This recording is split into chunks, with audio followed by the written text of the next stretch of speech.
back, everybody, to Your Story Isn't Finished podcast, hosted by myself, Megan Snook. And myself, Andrea Suarez. So it's been long overdue. I believe it's been about a little over 2 weeks since we put the initial intro for our podcast out. Unfortunately, with some viruses going around and just our work schedules, it's been a little difficult to go live and actually be able to interview one another. So that's what we're here to do today. Andrea's story is going to be told. Yeah, so we're going to start with my story. The whole episode is basically going to be based off of what I've gone through. We decided that we were going to, and I think she kind of touched on it in the little snip you made on Facebook. I hope y'all enjoyed that, by the way. So we decided that we're going to do the interviews for ourselves first. Because honestly, our stories is how it really started.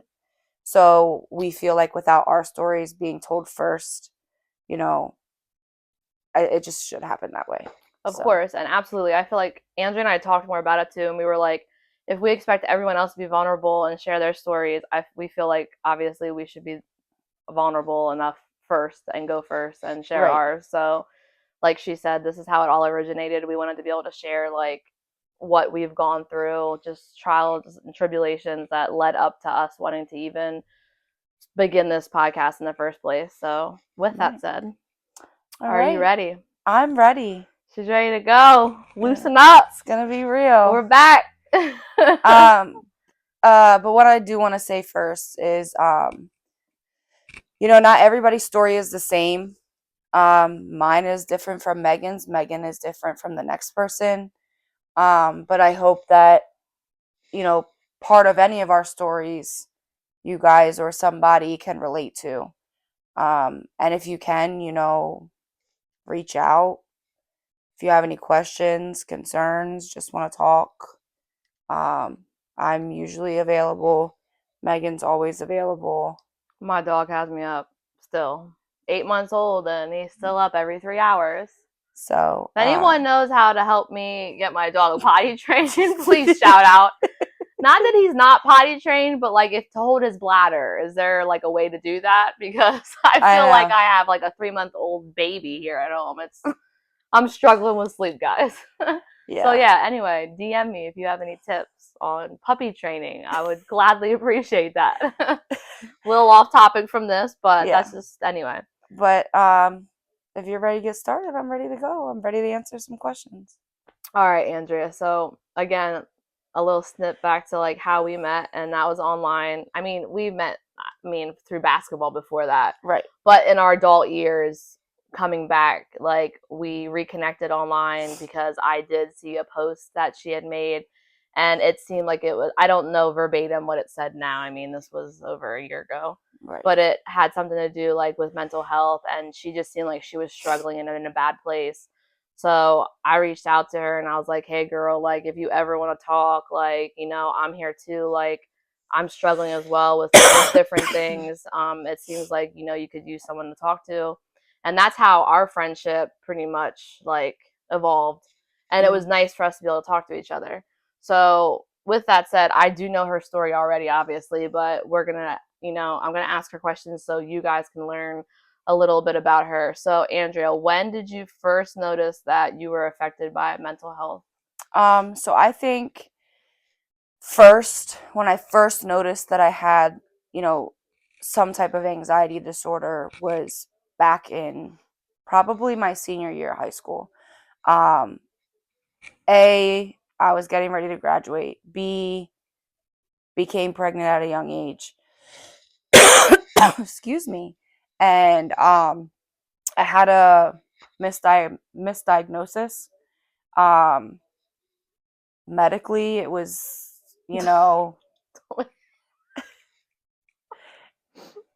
we're doing really good. Okay. We can cut this out. Yeah, it was a medical diagnosis that was misdiagnosed. And from there, like, I had Googled it, and I got all these, answers and nothing that I wanted to hear, even though I ended up not even having what I was told that I quote unquote had. So hold on. May I ask, what did they think? What did they misdiagnose you with? Okay, so what happened was when I was going into my senior year of high school, I was going to CTC and I was doing the health careers program. Okay. So in order to do that, you have to get your physical, your a TB test because you were going to be working in a nursing home or clinicals in a nursing home. So I had gotten like the TB test. And when I got the TB test, I had a positive skin reaction, but a negative chest x-ray. So because I had a positive skin reaction, I'm over here like, I got tuberculosis. I'm Girl. dying. Every time I coughed, I thought I was giving people Oh my tuberculosis. Like goodness. it, Is it it was. airborne? It is airborne. So that's scary. Yeah. I could see how your anxiety would skyrocket from Yeah. there. And like it gives like trouble breathing and stuff. So You had like all the symptoms. yeah. Yet you didn't have it. Correct. So, but still, that's obvious. That's kind of where like the hypochondria came in, because then everything after that, I always thought something was wrong. And to this day, like I'm still a healthy 31-year-old individual who just deals with mental health. So backtrack to my senior year. Again, I had a child young, graduated high school, started working in a nursing home, and that's kind of when I had my very first panic attack. I had walked into a patient's room who like was currently on her deathbed, and I don't know what it was because I was fine. Like, and this is the weird part about panic because it can literally come out of nowhere. Like, perfectly fine, went in the room, did that, when they, when they're dying, they have like that dry mouth. So Right. you got to like swab the inside of the mouth with the water or whatever. Went in, I did that. I came back out, I turned around, and I just blacked out. Oh my God. Hyperventilating. I'm like, I'm dying. Full Somebody blown. help me. And they ended up having me sit down, and I got my vision back, but I was still like, I was freaking out. Like, we didn't know what was wrong. So they actually had called an ambulance for me. And I went by ambulance to the hospital to be diagnosed with a panic attack. So that was my very first one. And you were how old at this point? I was 19. That's a young age too. So that's when I started on just like your basic anxiety medication. So like an SSRI. Yeah. Like I think I started on Zoloft is Right. what I started on. I think that's like one of the ones that have been around the longest. That Yeah. and Prozac. I don't know. There's so many, but So I started on the Zoloft, and I was on that for a while. And it was okay, but like I felt a difference, but I didn't feel a difference. Like I still really wasn't myself. And then for a while, I would say 6-9 months, I was okay, and I had stopped taking Zoloft. So then I was unmedicated again. Then probably 21, 22, I really again started noticing that like I was super panicky. Not that I was having panic attacks constantly, but I was just super anxious all the time. So your anxiety was heightened again. Right. Because let's be clear here. So panic attack and an anxiety attack are two totally different things. Right. So anxiety attack, I feel like you're going through the physical emotions, but I feel like you're just more in your head. It's more in your head. But I feel like a panic attack, like it's you literally physically feel every like symptom physically, right. And you do feel like you're dying. Like it is, and that's how it was. So again, like when I was like 22, 23 is when I really started noticing anxiety. And then with the anxiety came having these panic attacks and all the physical symptoms. So when I'm talking physical symptoms, like I was constantly feeling like I was dizzy. I was constantly shaky, constantly hot, feeling like I was going to faint. And that's like one of my biggest fears is fainting. I don't know why. Well, it's probably honestly your biggest fear because that's honestly how it started. I Right. mean, Yeah. at when you were a CNA Yeah. at the home, like you, that's like the last thing you remember. Like Right. you almost, that's how your panic started, and you That's just what I go back to every time. fainted. And honestly, that's your body because I mean, your body goes into fight or flight. So I'm not saying with an anxiety attack you don't feel the physical symptoms because you still do, but it's all still stems from like your brain, your Mhm. thought process. Like we're the ones like creating those thoughts to making us like you can tell your brain that like oh my heart's beating fast and your heart is beating fast then like you Right. can talk your brain into pretty much any like Mhm. physical symptom or ailment, which is what is so scary about it. So now Right. like with you, like your worst fear is fainting. Have you fainted since that first No. initial time? Never. Right, so like Knock on wood somewhere. Anybody got wood? Knock on it. I'm Because now I'm not gonna gonna leave I'm here not gonna comment on that. and I'm gonna be worried that I'm gonna faint. No, Um. she'll call me on her way home and Yeah. we'll talk. It'll So. be fine. We all have those fears still that, you know. Yeah. So then. Well, mine's being alone, so please don't leave. No. Um. So that's when I really started on like the correct anxiety meds. Yeah, so you So said you stopped the Zoloft, yeah, not to stopped the interrupt, and Zoloft. then you went like you weren't on anything. Like I you was weren't on medicated nothing. for a little bit. Correct. I then started seeing a therapist, and the therapist had decided that maybe I should see a psychiatrist. So I had seen a psychiatrist for a little bit, and this was before I had my second daughter. So probably 2015, 2016. And so to be clear, do you want to tell the difference between a psychiatrist and a therapist so they know who's watching if they Okay. don't know? So a therapist cannot prescribe psychiatric medication. Correct. Um, I mean, a family doctor can to some extent. Right, like your PCP can Right. if But it can't be like stuff that I'm on now. You know correct. what I mean? Correct. um, so I saw the psychiatrist, and the psychiatrist was like, let's try you on something a little different. So they had put me on citalopram.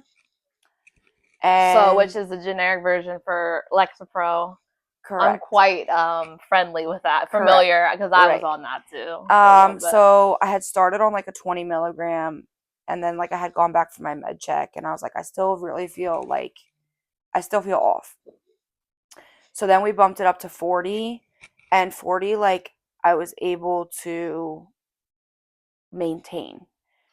But then, like, I had my daughter, and I had postpartum depression. So, at that point, I wasn't medicated again because I was good for so long. So then I was like, oh, maybe I'm all right. Maybe I don't need it anymore. So then I stopped it.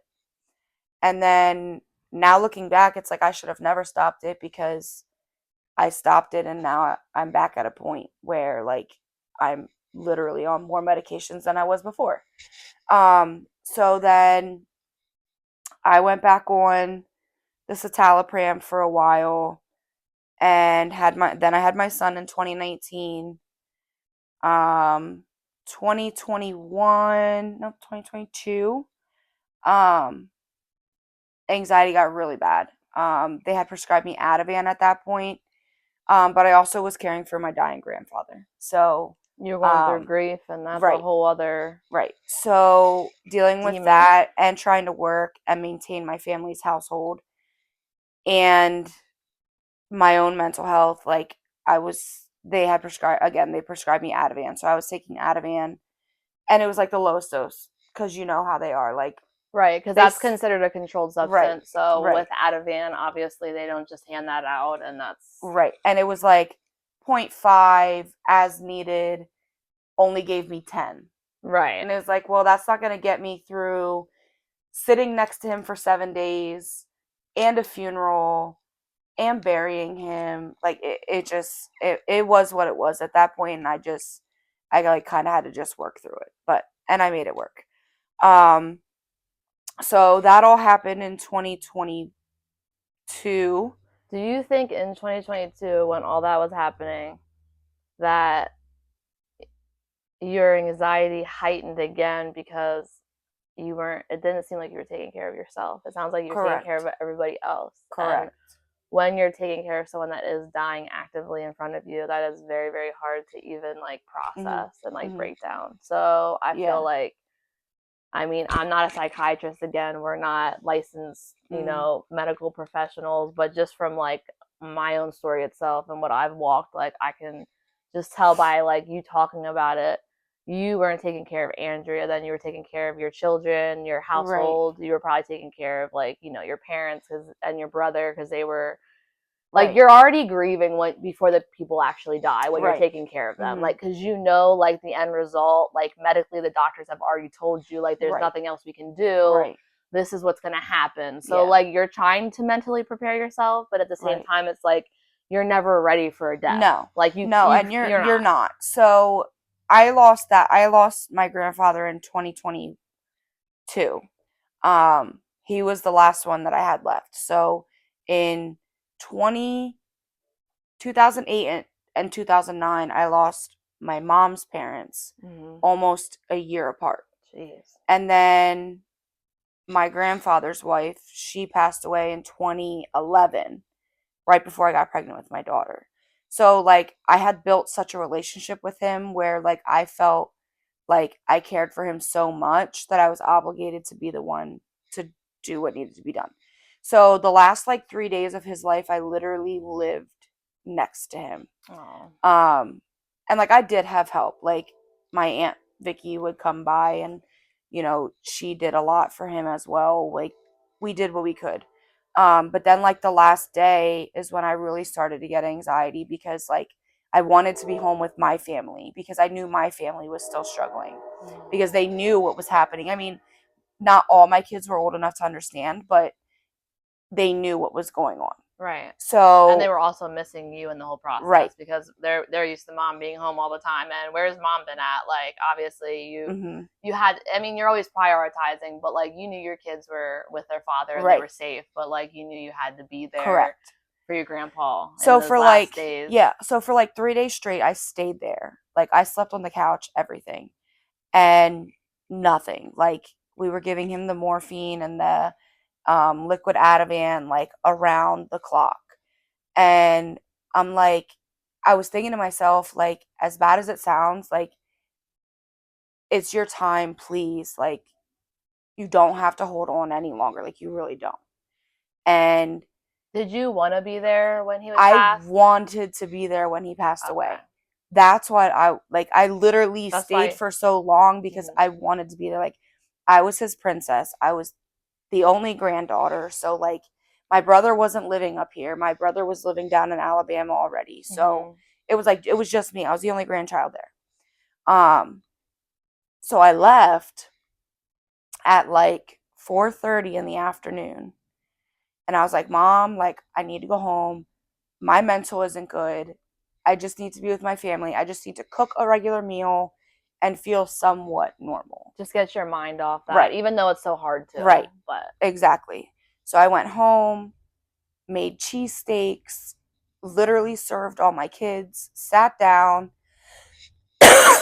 and within, I don't know, 15 minutes, my mom calls me. She was like, "If you want to be here, you need to come now." mm, And I'm like, shit. of course, when you leave, When I'm like your starting to feel grandpa was somewhat playing normal. with you. So, and that's what I firmly believe that like him and I had such a bond that he didn't want me there. Right. It's basically how I like, that's how I take it. Like For I sure. stood there for 3 days straight and You couldn't go then, yeah, but you now couldn't you go want to then, but leave now me. you want to leave. Which, so with his passing is when I kind of fell into a depression. So not only did I have anxiety, but then I also had depression. Well, absolutely, because I mean, grief, you go through all stages. Right. There's so many different stages of Mhm. grief that it's Mhm. unreal. So Yeah. right there, you're already suffering, and now this is 2022. You're already suffering actively with anxiety. Now, grief and the passing of your grandpa, which was your person, Mhm. just literally put you in a spiral. Yeah. So At that point, like I started smoking more cigarettes, started gaining more weight, didn't really take care of myself. Um, I was just really, really going through it. So then that's when I was like, you know what? I need to literally reevaluate my mental and I need to really get back on track. So I started seeing a therapist again because, like I said, every time that I felt like I was great, I would just Stop your therapy. stop my therapy. And honestly, I will say, like, you're not the only person that does that because, like, I've done that too. And I've heard other people say, oh, like, I feel well enough now. Like, I don't think I need therapy Mm-hmm. anymore. Or I feel well enough. I don't think I need medicine anymore. Mm-hmm. And then it's like, as soon, especially with therapy, then, though, as soon as you stop, it's like you just, like, you go like 10 steps backwards. Yeah. And it's like, Mm-hmm. why did I just do this? So it's Yeah. almost like, and even in therapy now, it's like, Mm-hmm. even if you feel good, you should still have that one appointment a month or, Right. just to hold yourself accountable with your own mental health and just to Mm-hmm. check in because it's so important to just have Right. someone to talk to. Yeah. So now you went back to your therapy? Now I went back to therapy. Okay. So again, that's like middle end of 2022. I finally made that decision. 2023 rolls around, went through some things with my son. Obviously, like I'm a hypochondriac and hospitals like really aren't my thing. It's a trigger. Yeah, it's a super trigger for me. So my son started getting like all these swollen lymph nodes, like neck, behind the ear, armpits, like it was just bad. Couldn't figure out what was wrong for like months. And at that point, I was like, damn, like I need to advocate for my son because something's not right and I need to figure out what it is. So finally, the family doctor referred us to Hershey, to their pediatric team. So we went and saw an ear, nose, and throat specialist at Hershey, which Hershey just freaks me out in general because they can do so much there. And it's like, you look at the building and you know that like people are dying, probably. People are like in major surgeries. People are probably getting CPR done. Like that it just freaks me out. It's a hospital, so I guarantee all the above are happening. Me out. Yeah. So and it's also a learning hospital. It is. So I mean, they do not just the doctor comes in, but you always have like the learning, right? Like the student doctors, which again they have to learn, but like it's like at what point, because with advocating, like especially like at what point is the doctor going to come in, or am I going to talk to someone like and then when you already have anxiety, this is just intensifying it, like. But so we saw the ear, nose, and throat specialist, and they're mind blown. They have no idea. We did multiple ultrasounds, couldn't figure out what was going on. We just knew that they were large. Okay. So then I get, we go to the appointment after the ultrasound, and they're like, we're going to refer you to the pediatric oncology team.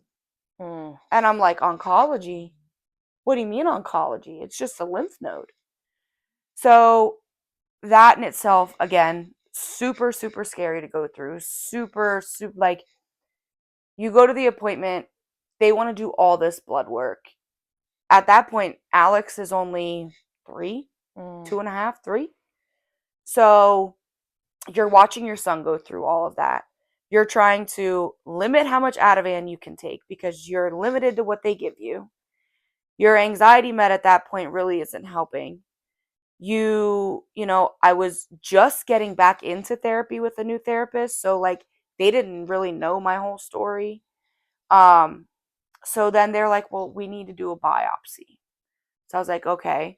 So they ended up doing a biopsy like right at the fold of his neck. So like you can't even tell now that like he ever had anything done. But it literally, like, looking at it on his skin or feeling it, it was big, but I wouldn't say like it was like massive. But then after the surgery, they're like, oh, it was the size of a golf ball. So you're only, I mean, because it's in his neck. So you're only feeling a portion of right, it, because there's so much muscle. Right. And that's what they were telling me. Because I mean, a golf ball for a 3-year-old and a neck for a lymph node, that's significantly large. Yeah. And then they did a biopsy on that, and it was like benign, so there was like no cancer in it. Thank the Basically, Lord. what they said was he just like every time he gets sick, his body just overreacts to the sickness, is what it is. Right. So they said for as big as the lymph nodes get, it's actually a good thing because the body's trying to fight off whatever it is. So then we ended that. So that was good Yeah. news. Thank the So we Lord for finished that. with that. Never had to go back to oncology, because just seeing people in the pediatric oncology Mm, unit is just insane. it's heart wrenching. Um, so then I'm seeing my therapist on a regular, and I started working again. And mind you, during this time, I was in and out of jobs. Um, Not because I didn't want to work or I wanted to just sit at home, but I literally, anxiety became so debilitating so many times that like I would have a panic attack and I'd have to walk out and I could never go back to that place again. Right, so like your place of work, like Yeah, you yeah, actively had panic yeah. attacks where you Mhm. worked, and then Yep, that just caused yep, you yep, to fear that place yep. because you thought it would happen again. Correct. Like I worked at a dialysis center. Hmm. Great. Like everybody loved me. I did my job well. Like, and that's the thing, like I did my jobs so well and they wanted me to stay, but it's like as soon as I had a panic attack, that was the end of it. Like there was no going back. So, in the midst of all of that and working and going through all of that with my son, seeing my new therapist, um I then saw a psychiatrist. I saw a new psychiatrist. Actually, no, it was my family doctor. My family doctor had put me on 30 milligrams of Lexapro, and then had given me just like more Ativan that I could take it like every other day, or Like as needed, yeah. but you had more But I pills had this more pills. time. So I was on that for a while, and I was doing good. And then they added hydroxyzine in, which is technically for allergies, but since it makes you kind of drowsy, it like delays. It does something in the brain and delays Right. like the anxiety effect or whatever. So I was taking that too, and I was taking that like faithfully because like I was at a point in my life where it's like, okay, I have 3 kids now. I want to work. I need to work, and I'm not going to let this like take over my life. So then I started a new job So the timeline here, we were in 2022, or too. now So where are we at? 2023, So 2023, you start a new I started job. a new job. Absolutely love it. Now where was Loved this job at? this is at the county. Okay, so the courthouse. Yeah, so I was at the All courthouse. right.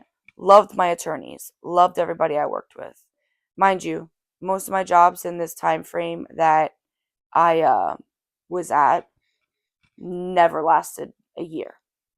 It just didn't. Like my anxiety just never allowed it to go that far. Do you think like subconsciously, like since like this, like your panic attacks seem to happen at these jobs that like you're saying around the year mark, like subconsciously your mind, like you knew like maybe Which the is year was coming up and which is like what gets really crazy because I started at the county in June of 2023 and everything was great. I had a few episodes, but like again, I worked with such great people that I had so much support when I was there, and I knew that like I could still go to work the next day. right. So that was in June of 2023. June of 2024, June 13th. No, was it the 13th? The I think it was the 13th. Was my 1 year mark. So I hit a milestone. So you're Perfect. like everything's going good. Nothing's gonna Everything's stop me great. here. Nothing I'm is gonna be here stopping for me a from while. here. I'm staying here. This is it. I'm staying at the county. Not 5 days later, driving home from work after staying late, do I not get T-boned? Oh my gosh. Then I go on. Did I go on FMLA? I went on FMLA So were because you injured? Like what I happened in this had I accident? had a whiplash and a panic attack after, like while I was waiting for the ambulance to come. Obviously, because that I mean that's traumatic Yeah, too. So you were by yourself in the car? I was by myself. Okay, Um, that's so very scary. yeah. So then I went on FMLA because I was in such a panic I couldn't drive. I refused to leave the house. I really wasn't eating well.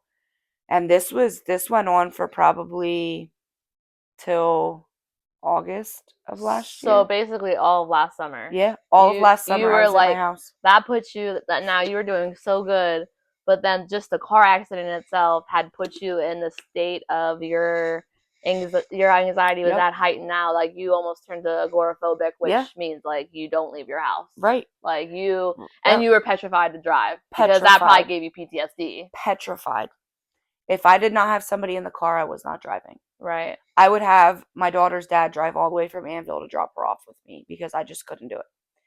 So This is just how debilitating anxiety can be, yeah, guys. If you can just listen to her, what she's saying right now, yeah, like it's bad. it, and that in itself, like not wanting to leave your house, like people probably wonder, like, well, what's wrong with, like, why can't you leave your house? Like, but until you go through these traumatic moments and like, and you're living through someone like. It is very, very like it's petrifying. Like Yeah, I can relate on yeah, that level yeah, of so now we're in August now. Are yep. you able to start driving again? We're in 2024 August. This So is last yep. summer. So I had got my car back. I was driving, every now and then, had to have the windows down because I'm triggered by feeling hot. Mm-hmm. So like when I'm hot and I start sweating, I think it's anxiety. Like I think it's going to be a panic attack. Right. So I would have the air on full blast, the windows down, air on my face, and I have to chew gum. So it like that's what it took for me to be able to drive again. So The chewing of because the gum is interesting. yeah, so my therapist said that chewing gum tells your brain that you need to move your jaw, which in that instance then makes you not think. You're like your receptors Right. takes your mind off Correct. of the original Correct. anxious thought. Correct. That makes Correct. sense. So chew gum, guys. I mean, Yeah, that's a chew good gum. tip. It Like is. It is. And if you need to quit smoking too, which, you know, it that's is a what it whole is. other session. Um, I don't smoke, by the way. So that's for her. My therapist, I had started seeing. I was still seeing my therapist, and got a new psychiatrist instead of my family doctor. Decided that now that I was at a point, like he did not want to prescribe me medication It was time to because see a I needed to psychiatrist. see a psychiatrist. So, at what point are you back to work at this point in No, August, or you're nope. still on like your FMLA? I'm still on FMLA. Okay. Okay. So August comes around. I have a psychiatry appointment the beginning of August, and we decided we were going to switch my meds because then what I was on just was not working. So apparently, like when you're on Lexapro, there's a medication called Wellbutrin, and Very familiar with that. Wellbutrin is like it enhances the effects of the Lexapro. So we thought because I was already on the highest dose of Lexapro, if we gave me the boost bar, The Wellbutrin, that it would like basically double the effect. Right. So the anxiety should go down. Because you were already on the highest dose of Lexapro. Correct. You couldn't take any more. Right. So on top of the Wellbutrin, we decided to add Boost Bar. So what was that supposed to do? Boost Bar was supposed to help with panic.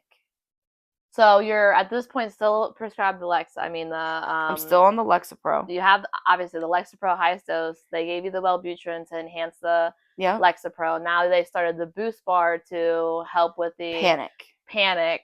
Yeah. And then you're also taking lorazepam on top of that as needed. As needed. So just with that said, and again, I'm not knocking medication, but right there, psychiatrists, this is what their job is. Right. They're trying to find the right medications to figure out what's going to work with your body chemistry. Yep. So this is where like everything gets really real. So I start on this the Boost Bar and the Wellbutrin, which is my two new ones. So I start taking them. Do you want some of your soda? By the way, we're not drinking wine, or obviously I'm not drinking any kind of alcohol. This is soda in these cups. And we did get copycat Love is Blind cups because we definitely like our Love is Blind. I don't know if you guys can see. Let's get a little closer. Love is Blind, guys. For some people. But yeah, there's soda in here, by the way. It's Dr. Pepper.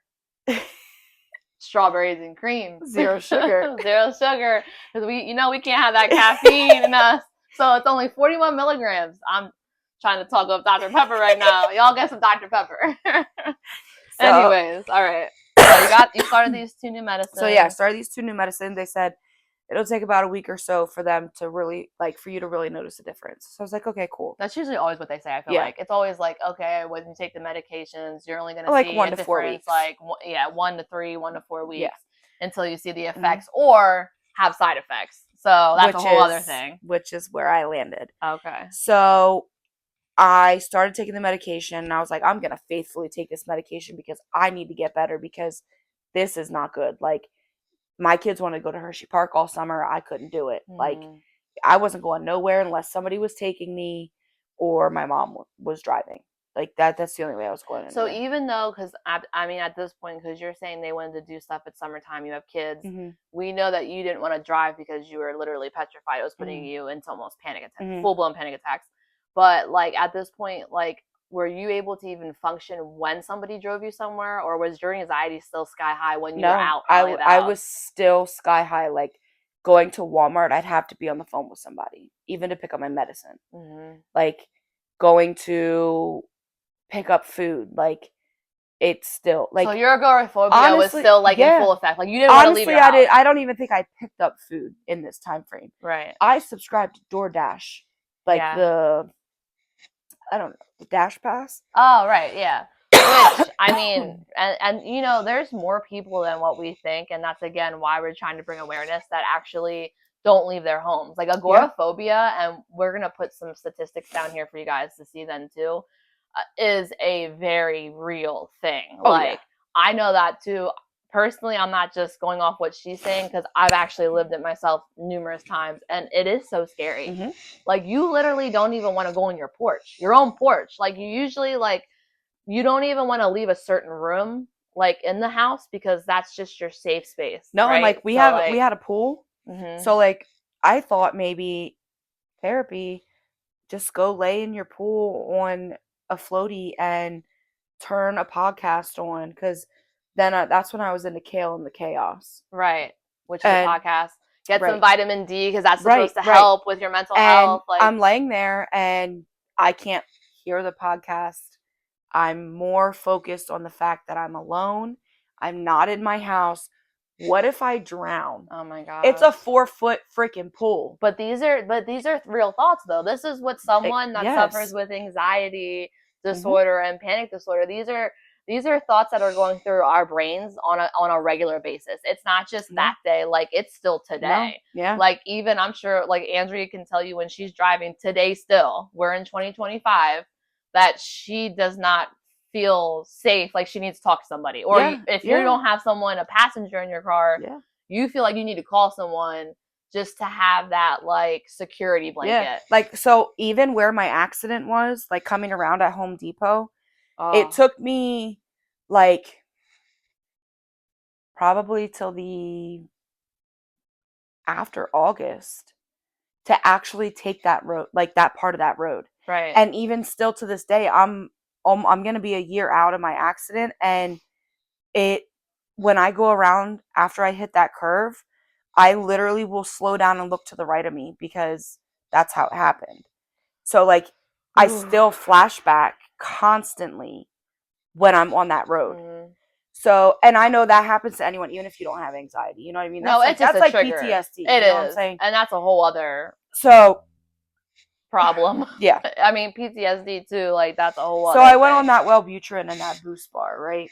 So how long were you on that until you realized that was not effective? 2 weeks. Oh wow. I hit my 2-week mark. I was sitting at home. I had my 2 youngest with me. Granted, I was living with my parents, and I went out front to just smoke a cigarette, normal day, still have anxiety, but it is what it is. But when I was sitting on the front porch, I had these, like, intrusive thoughts that just, like, flooded. Like, I think I went through so much already in my life with anxiety. I was tired of anxiety. And all I could think about was that my dad had a gun inside. Oh my gosh. I could not walk back in that door. I opened the screen door. I said, Jaslyn, Alex, grab your stuff. Let's go. If I walked in that door, I can't even, You don't know what I would have can't even happened. tell you if I would be here right now. Like that. It was that real. So I go to my mother-in-law's house. I'm talking with her. She took the kids upstairs. Um, I'm at this point like hyperventilating, freaking out. Like, why am I having these thoughts? This isn't me. Like I would never think of doing something like this. Like, why is this like this?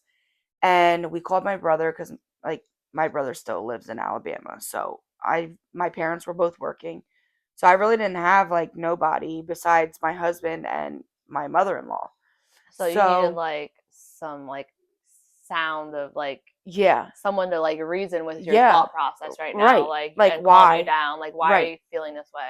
And I just couldn't get it out of my head because then at that point, like I'm sitting there and they're like, Andrea, like, you know, you're not going to. Yeah, I know I'm not going to. But now I also have other options. So I could go to the train tracks.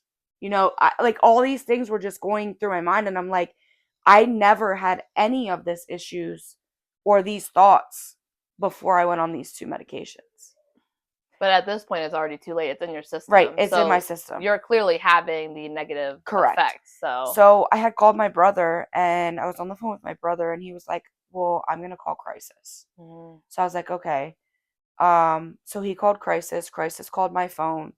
They were asking me a bunch of questions, gave them all the answers. At this point, I was like, I just need to give honest answers. Like, as much as I don't want to be put somewhere, like, maybe that is what's best. You know what I hmm mean? Like, something has to give to get me better. Well, and the only way to get better is to be completely and utterly honest. Because if you're Right. not, you'd only be lying to yourself, and God Correct. forbid something could have happened that would have Correct. been tragic. Right. So, the crisis lady was like, come into the emergency room and like we'll check you in on like the mental health unit or whatever. So I went there and I spoke to a psychiatrist there and like some, I don't know, part of this is so like blurred out because it's just so fogged over. Right. Um it's like I'm terrified of hospitals, but I had no problem walking in there. Like I don't know if it's cuz I knew that I needed it or I was just in such a different zone hmm because of the medication that it just didn't even phase me. I feel like your mind was just so altered. Yeah, it And was. like you at that point walking in there, even though you feared hospitals, Hmm. it was probably like almost a moment of clarity. Like, wow, maybe someone here is actually going to help Right, me. And when right, I walk out, I will be a little refreshed. right, right. So I spoke to the people in there, and first off, the unit is definitely different. Like you've just got, I mean, the TV's in a box. So like Like you're seeing like all walks of life in here too. yeah, So yeah, you're seeing people, I mean, not that I'm saying that you weren't bad, but I'm sure you were right. seeing people maybe A whole like lot not worse. even allowed to like maybe leave their rooms or in a padded room or something. I know Right, we all see movies like right, and stuff on TV, but like I mean, I've never been through it personally, so maybe right. you can shed Yeah, some light on what it was like inside yeah. a mental hospital. Um, so that's when I was at Good Sam, that's when like we had decided that I was gonna be 302'd. Um, so we did all the papers and stuff. I wanted to go to Phil Haven because it was the closest. But Phil Haven was full.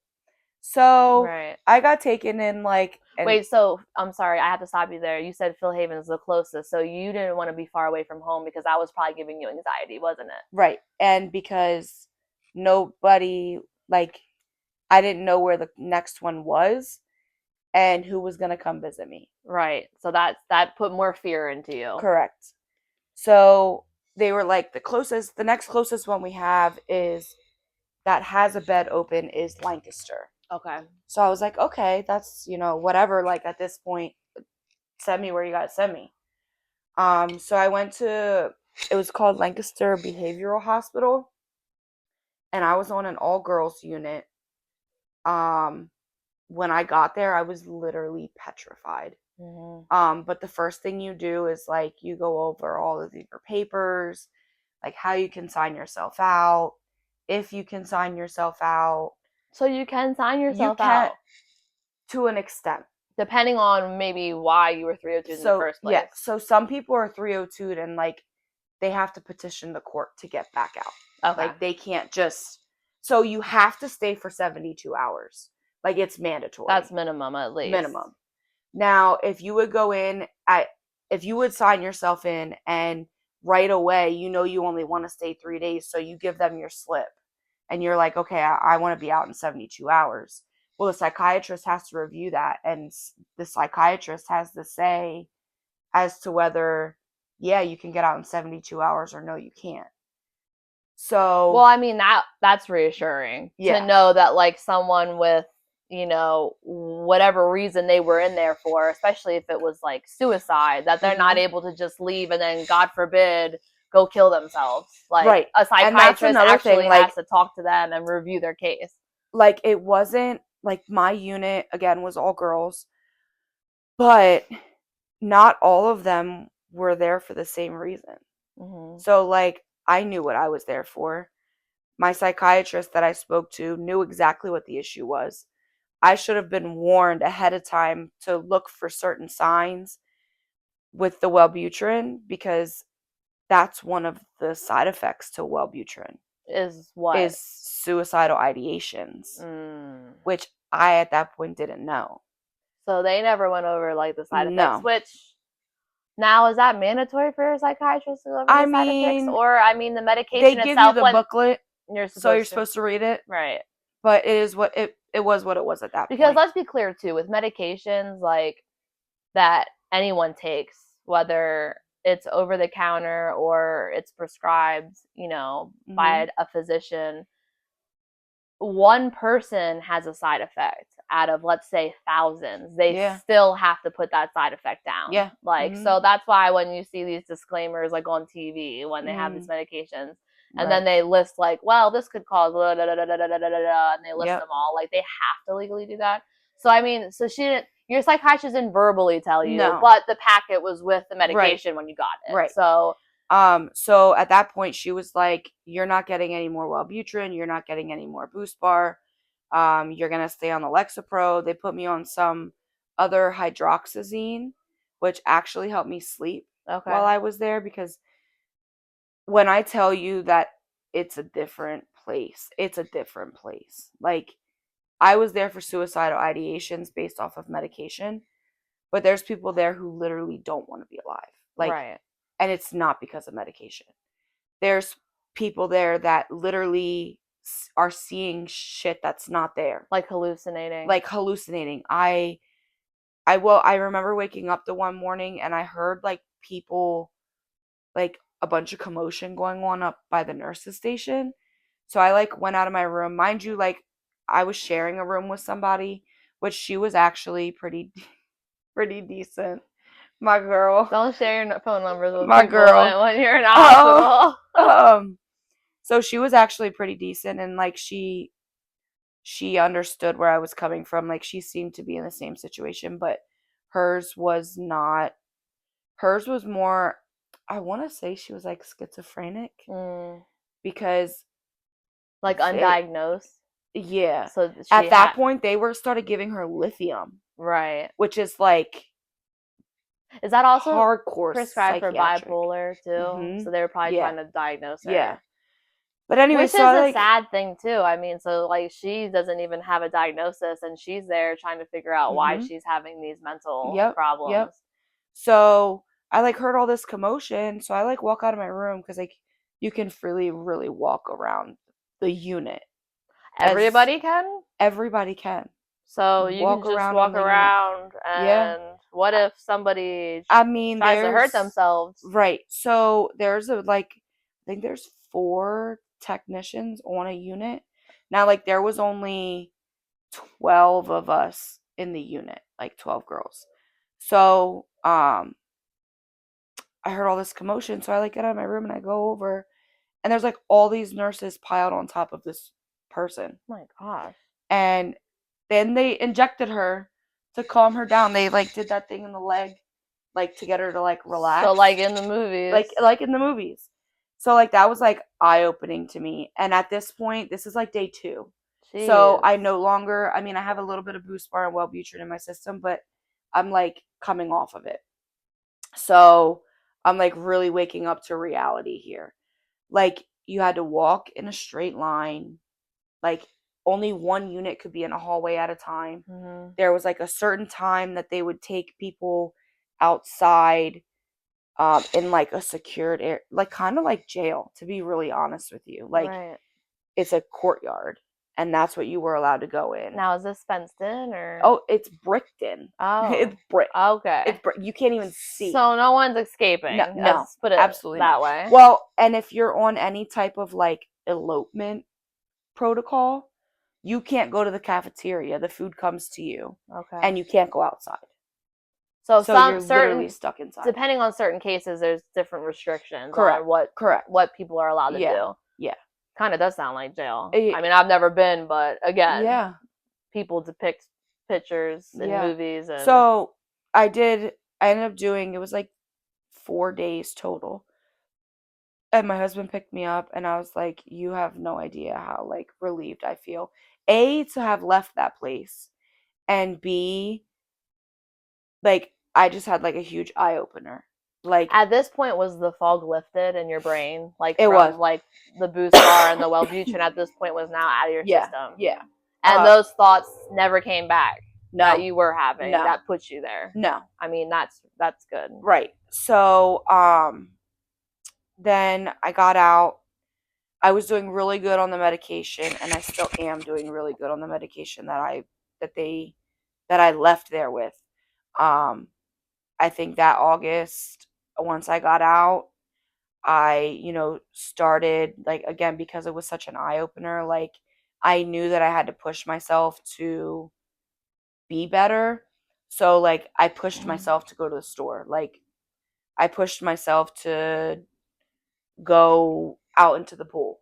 Like all these things, it was like do it in short time frames, like in short time periods, and gradually like do more. Like it almost is normalized then, because Right. like the more you like start doing it little by little, then you're like able to like one day maybe 15 minutes, then the next day maybe half an hour. So the way that I did it with my therapist, and like this is good for anyone who has anxiety of like going outside or like being in Walmart or something like that. Like my therapist told me start small. So like go get your basic and essential. Like if a small grocery list of like 10 items. Go to the store, get those 10 items, and then you're done.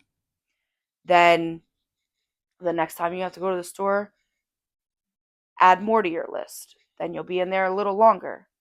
Then add more to your list. You'll be in there a little longer. So like my therapist really did help me like being able to go places, like function, like actual function. And then I've recently, and this has been like ongoing now since I got out of the hospital. So then recently, like I don't know, most of you probably aren't like super familiar with like medications and like the lifespan or the half-life of whatever. But Ativan, again, we're not doctors, but we know a lot about it. Yeah. So I was on Ativan for a while, and obviously, A, it's a controlled substance, and B, it's super addicting. So Ativan is fast acting, but short lasting. Mm-hmm. So like you could take an Ativan and it would start working within like a half hour. And that's normally what they do. Like if you go to the ER with a panic or anxiety attack, usually get an like Ativan. We both have been, they'll give you Ativan, they'll prescribe it if you're not already on it. Right. But that's usually what they either inject you with and give you through the IV, or they'll give you a tablet form. Mm-hmm. So it works rather instantly. Right.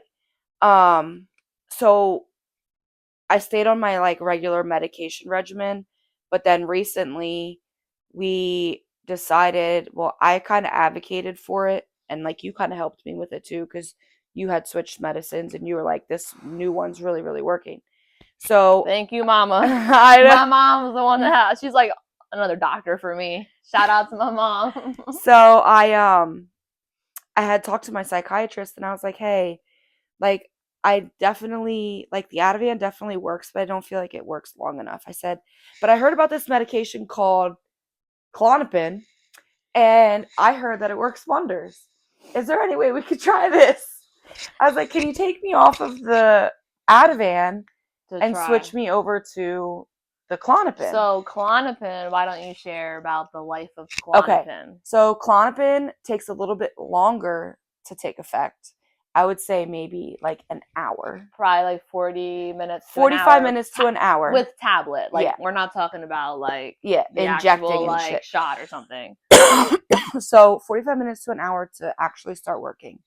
But it'll last you 6 to 8 hours is the time frame. Its life to actually, like, when it's in your system is so much longer, and like you literally feel like you can function again. Yeah.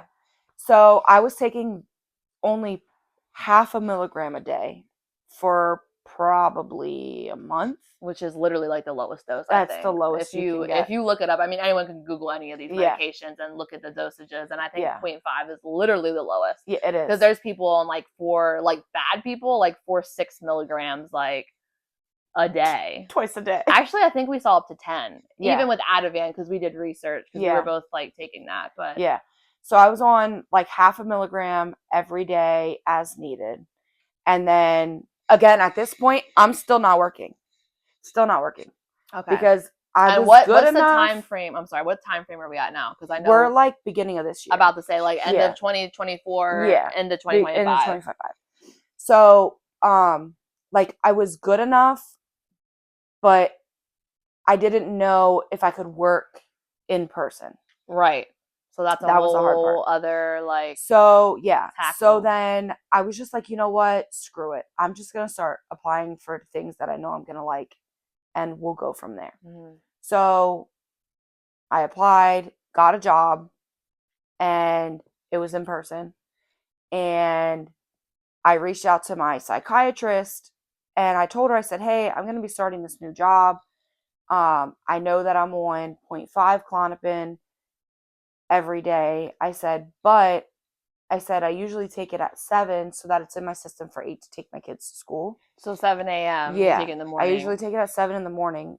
So if I take it at 7, by noon, 7, 8, 9, 10, 11, 12, by 1 o'clock, like it's already starting to go out. And then can you feel like the physical symptom? Like you can feel it wearing off? I can. Okay. I can. I'll notice it because like I can be like really, really calm. Mm-hmm. And then when I start to get at that time frame, like I wouldn't say I feel jittery, like it's something like I need, but I feel like on edge. Like I don't feel like I'm balanced anymore. Mm-hmm. So when I reached out to her, I said, is there any way that we could do half a milligram twice a day? That way I can get through an 8-hour shift with still taking my first one in the morning before I take my kids to school. So I switched over to 1 milligram a day, technically. Right. So you're taking half in the morning now, and you're taking like half kind of midday. Correct. Just to get you through the day. Correct. And that's been getting me through. Mm-hmm. So now I'm here today, and I'm driving. You drove here by yourself. I drove here by myself. So I was on the phone with my brother, but that's because I don't get to talk to my brother every day. So it's nice to have conversations when you're going on a long drive because you're like 20. I live a little bit farther away from her. So I'm driving. I am working in person. Mm-hmm. I am cutting down on smoking. And there's 2 reasons for that, but I can function. I can go to the grocery store. I can, all of these things I can now do. And I can't say it's all because of medication. Mm-hmm. You've been putting in the work with your therapy therapist. And putting in the work is what it comes down to, because if you don't put in the work, you're never going to get to a point that you can function. Mm-hmm. Because for a while I didn't want to put in the work for years. Right. Like I didn't put in the work.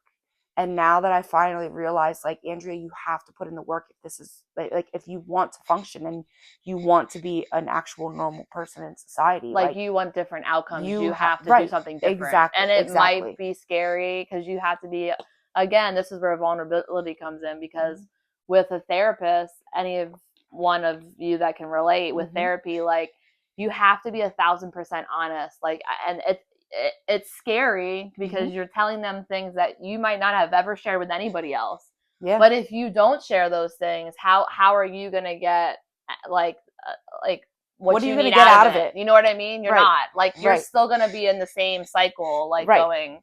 And so I'm so happy for you and proud of you that Yeah. you're able to come this far Mm-hmm. and that you're still continuing your therapy. Because Right. now, with And that that. said, we said like even when you start feeling better, still Mm-hmm. continue the therapy, even if it's like not once a week, maybe not, maybe just once a month. Even Yeah. if you do once every 2 months, like they don't, there's Yeah. no limit on it. Or No. you can call them up and be like, hey, I, Yeah. I think I might need an appointment. Like Right. I'm not having like I'm not feeling so great. Like I need to Now, talk to you. when I started therapy after my accident, I was doing therapy twice a week for a month. Mm-hmm. And then after August, then I went to once a week. And then I went to every other week. And I'm still on every other week. And that works for you though. And that works for me right now. So everyone's different. Right. So So that's where I am right now today. It took a really long time to get where I am. But like I said, like you got to have that mindset that like you're not going to give up on it. mm-hmm. If you don't want to see a therapist, then that's fine, but then you have to work on it. That or like reach out, and this is why we wanted to have Mhm. this like Yeah. this outlet. Like, you know, if you don't want to talk to a medical professional, I mean, we're not medical professionals, but we're still a listening ear, and we're also people that have actively gone through these mental illnesses and traveled down, you know, some dark roads and have Mhm. been through it. And sometimes, you know, they say like if you what's that saying, if you walk the walk you can talk the talk, like, Yeah. you know. So it's like if you've been through it, sometimes like being through it, that person can relate and Yeah. give you like, you Yeah. know, more of like from their perspective, like Right. y'all can Mhm. like, you know, bounce off one Well, and another that's what I'm and saying. Like give I and learned take. so many things from therapy and like different ways to cope with anxiety and panic attacks. For Mm. sure. Like I remember I told you I was going to do that panic induction. Yes, that's I it. did panic induction and that was in itself something that like never did I think I was going to work with a therapist that I literally forced myself into a panic to pull myself back out. Mm-hmm. But that was teaching me that I can go into a panic and I can come down from a panic On your own, on my own. which is amazing because Yeah. a lot of people And the way cannot. that I had to do my panic induction was wild. So I had to sit in my car because remember, hot Yep. makes me That makes you anxious. anxious. The windows up. The windows were up. You had the heat on. I had the heat on. I had to wear a hoodie. Everything that puts you into a panic is what you were Yes, yeah. doing. So because when I get super hot, I start sweating. My face feels cold though, and my heart starts racing. Mm-hmm. So I sat in my car on video with my therapist on our video visit, and we did panic induction. So we once it got really heated and I started to feel anxious. So when I get anxious, I get lightheaded. Mm-hmm. So she had me do like basically like I was hyperventilating. Okay. And then once I hit a peak where my anxiety was at my highest, we would stop, leave the heat on. I couldn't do anything like ticks that would make me Feel better. Like I always go like this and pop my ears. Mm-hmm. I wasn't allowed to do that. I wasn't allowed to. What was one of the other things she said? Oh, like I always pick right here at the bottom of my chin. Mm-hmm. She said, don't do that. Like certain things that I know would like pull me out, like calm you down. I wasn't allowed to do. Like I literally just had to let my body come down on its own. Mm-hmm. So like that's another thing. Panic induction is like it's scary, but it's something that worked for me. And again, it may not work for everybody. Very therapeutical though for you, because ever since you've done that, that day. Yeah. I remember you. I know. Like, you were really, like, nervous about it, but Yeah. you did it, and I was proud of you. And, like, I feel like that definitely helped you, Yeah. like, tenfold. Like, it was Yeah. well worth it. Yeah. But so that's kind of like where I got to where I am today. It definitely was a long road. It was a hard road. And you're still on the road. Yeah. One thing I did not get in on was, this is probably in your next question though. So if you want to,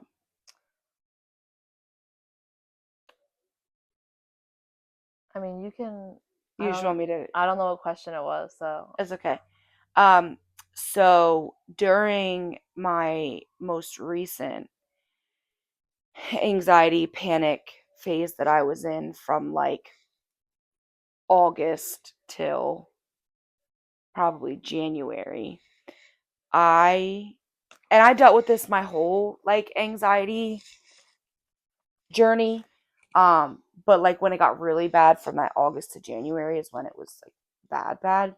Um, like some people have things that they resort to for coping. That's what I was gonna ask you. How do you, in what ways do you cope? So that's what she was getting at. I had some questions for her, but we were just feeding off, going back and forth. So like when people have mental health illnesses or disorders, people use different things to cope. So for some people it's alcohol, for some people it's drugs, for some people it can be anything. For me, it was gambling. Mm-hmm. Online gambling. That was my outlet. That was me being able to tap my finger and just basically leave. Yeah, your mind. Because you're not thinking about anything else except what you're doing. I'm just sitting here risking money. Money. Because it's real money. It is. It's not fake money. But in this time frame, and this one was my worst. Now I've gone through other smaller like binges like periods of a gambling addiction, but this one that I just went through, like when I tell you I would get a paycheck, my paycheck went to that. Wow. Like I'm telling you, it was like I would deposit $100, lose the $100, and deposit another $100. Lose that $100, deposit another $100. So then you're just trying to like win it back at that point. Right. You're like, oh, right. I gotta make this back. Yeah, I gotta make it back. And then you realize, oh snap, I just spent my whole check. Yeah, now I'm done. Yeah. There's no getting it back then. Nope. It's gone. So that was something that I used to cope with.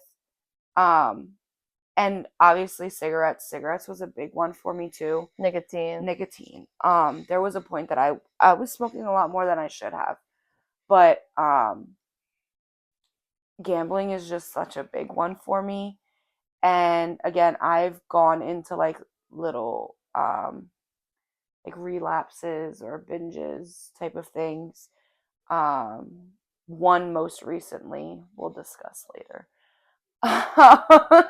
News to me. See, we don't tell each other everything.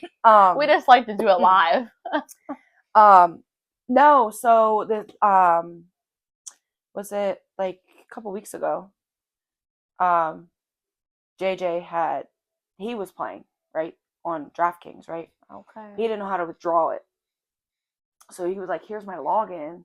Can you go withdraw that for me? So I was like, yeah, of course I know how to withdraw money. You know what I'm saying. I know what I'm doing. If anybody needs help with DraftKings and withdrawing, it's me. No, but all jokes set aside. So. Yeah. So he was like, log in for me, do this, just withdraw it back to my bank account. I was like, all right, cool. I'll withdraw it for you. Now I got your username. Now I got your password.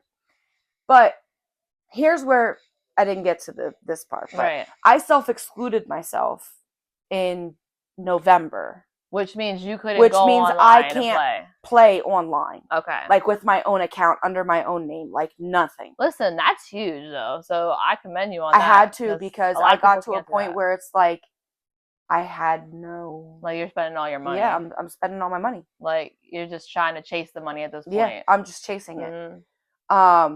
So I self-excluded, which means I can't do any online gambling. And apparently I can't even go to Hollywood Casino because we called that already.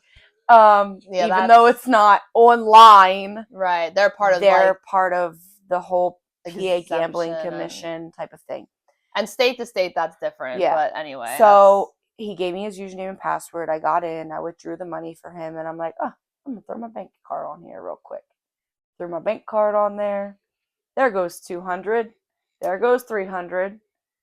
And then I get a text message from Jeffrey, and he says, withdraw what you have in there so I can change my password.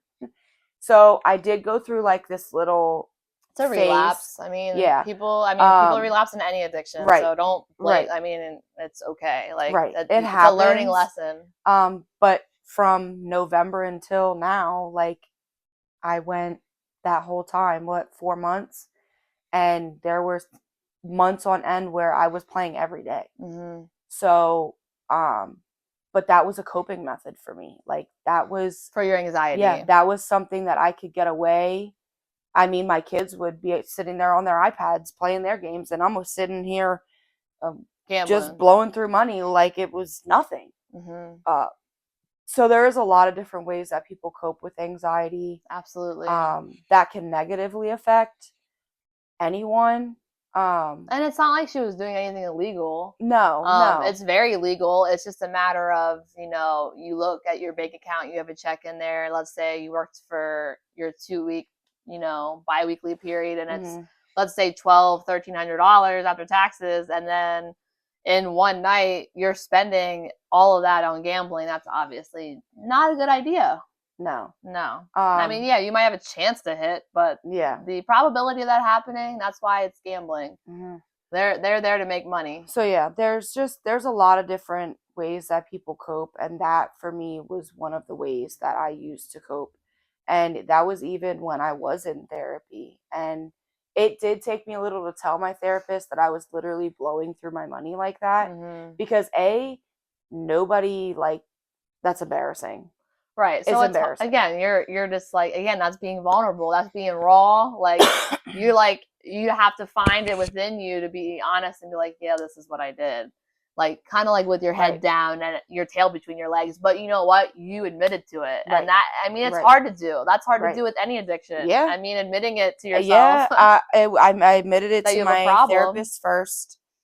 And I said, you know what? I might just go on and self-exclude myself. So I went, I then told my parents what was going on. And then once I told my parents, I said, can you guys sit here with me while I like do this whole online thing, like self-excluding, whatever. So they sat there with me because it was like a big step for me, because for years, even if I wasn't blowing paychecks, like I was still online gambling constantly. And like to get that message and paper that says like you cannot, like it was just a relief for me because I did it. I'm sure it was rewarding for you as well.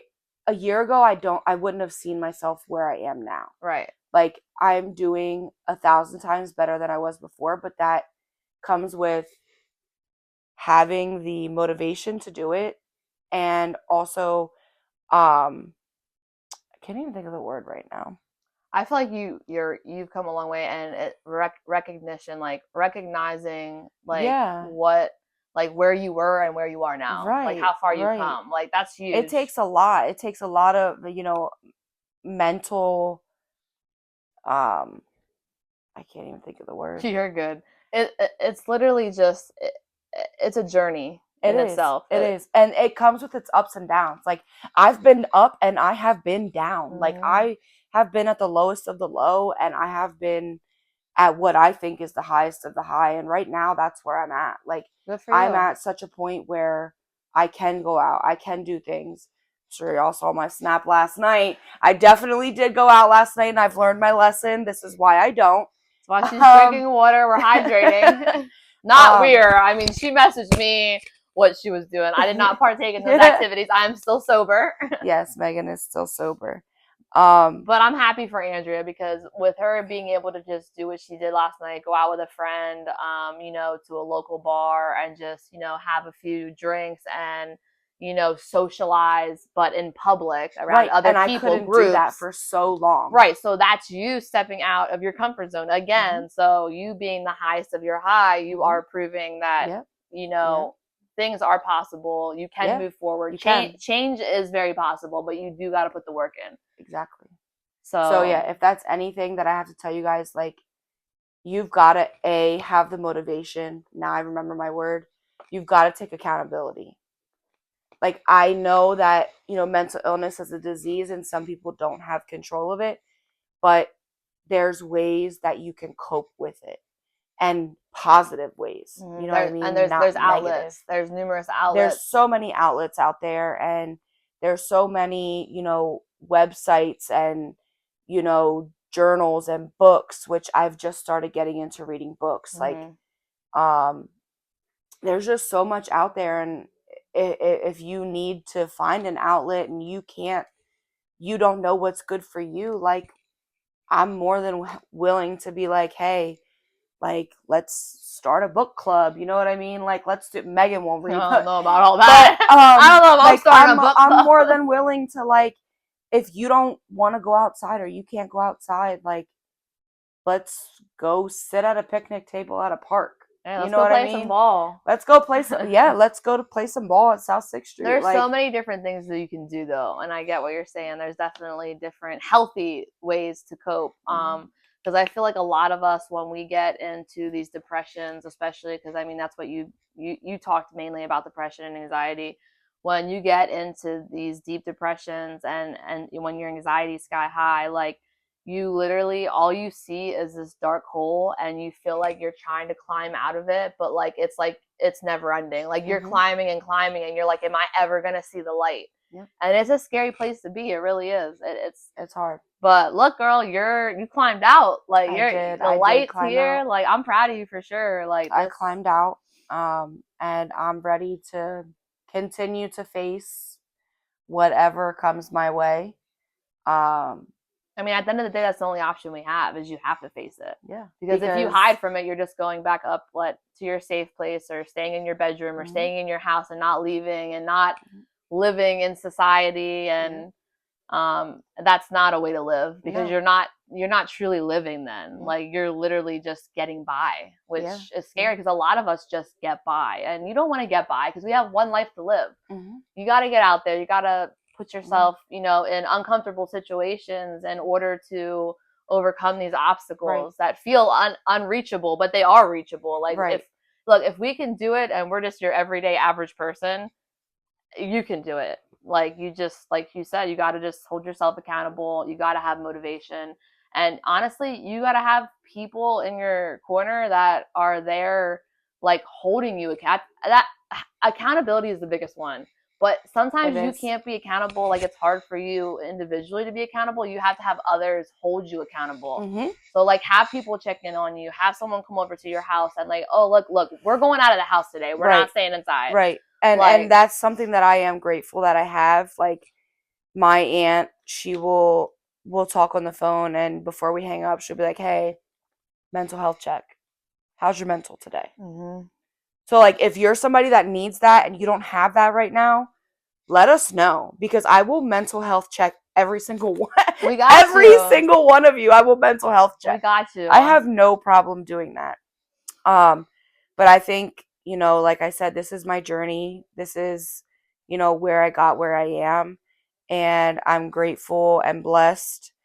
I really think that the name of our podcast really sets the tone for everyone's story, because I'm at my high, but my story is not finished. It sure is not.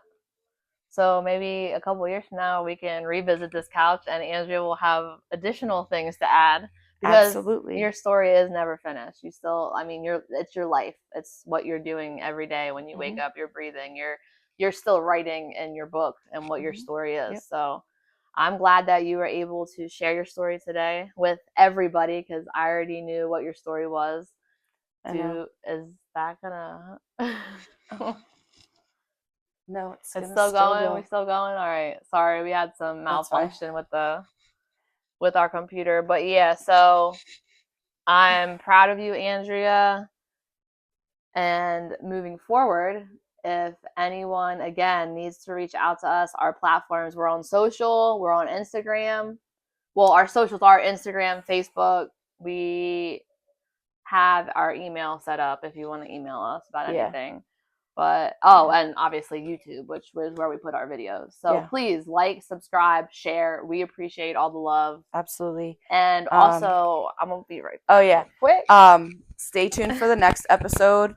Next time I'm gonna be interviewing Megan, and Megan's gonna tell her story. Like I said in the beginning, nobody's story is the same. Megan's story is a lot different than mine, and that's okay. This is not a. You got a spoon? Oh, we're just gonna shout out. Oh, okay.